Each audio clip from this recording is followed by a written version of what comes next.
सुप्रभात मेरे प्यारे बच्चों। आज हम ततारा वामिरो कथा पृष्ठ संख्या 83 के दूसरे अनुच्छेद से आरंभ करेंगे।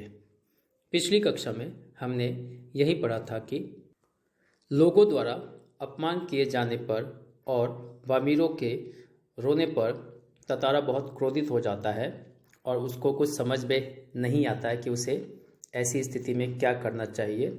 अचानक उसका हाथ उसके तलवार के मुठ पर जाता है और उसे वह निकाल कर जमीन में घोंप देता है और खींचता हुआ इस छोर से उस छोर तक चला जाता है। जहाँ तक लकीर बनी हुई रहती है वहाँ धरती दो टुकड़ों में बंटने लगती है। लोग ऐसे दृश्य की कल्पना भी नहीं किए थे। अब हम आज की कक्षा आरंभ करते हैं। ततारा लहूलुहान हो चुका था। वह अचेत होने लगा और कुछ देर बाद उसे कोई होश नहीं रहा।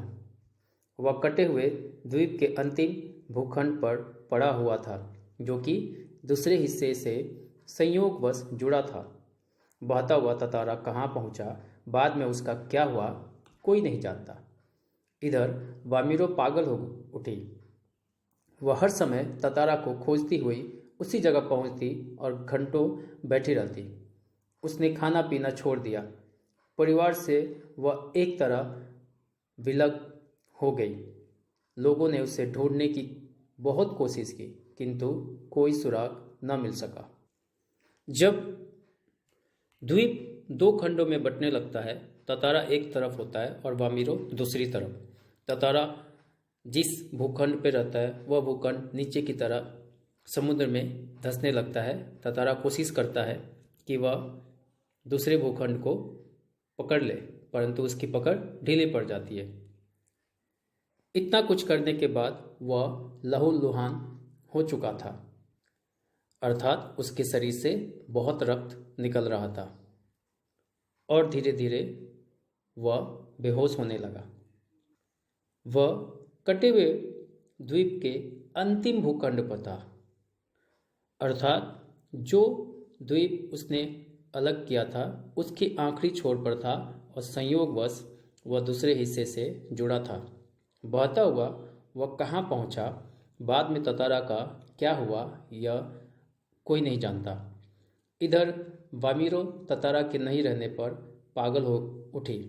वह हर समय ततारा को खोजती हुई उसी जगह पहुँचती जहाँ पर वे लोग पहली बार मिले थे और वही घंटों उसकी प्रतीक्षा करती, शायद इस उम्मीद में कि आज नहीं तो कल ततारा उसको मिलने आए। वामिरो ने खाना पीना भी छोड़ दिया। एक तरह से परिवार से वह अलग हो गई थी। लोगों ने उसे ढूंढने की बहुत कोशिश की, किंतु उसका कोई सुराग नहीं मिला। यहाँ पे वामिरो की बात हो रही है। वामिरो का कोई सुराग नहीं मिला। अगला अनुच्छेद। आज न ततारा है न वामिरो, किंतु उनकी यह प्रेम कथा घर घर में सुनाई जाती है। निकोबारियों का मत है कि ततारा की तलवार से कार निकोबार के जो टुकड़े हुए उसमें दूसरा लिटिल अंडमान है, जो कार निकोबार से आज 96 किलोमीटर दूर स्थित है। निकोबारी इस घटना के बाद दूसरे गांव में भी आपसी वैवाहिक संबंध करने लगे। ततारा वामिरो की त्यागमयी मृत्यु शायद इसी सुखद परिवर्तन के लिए थी।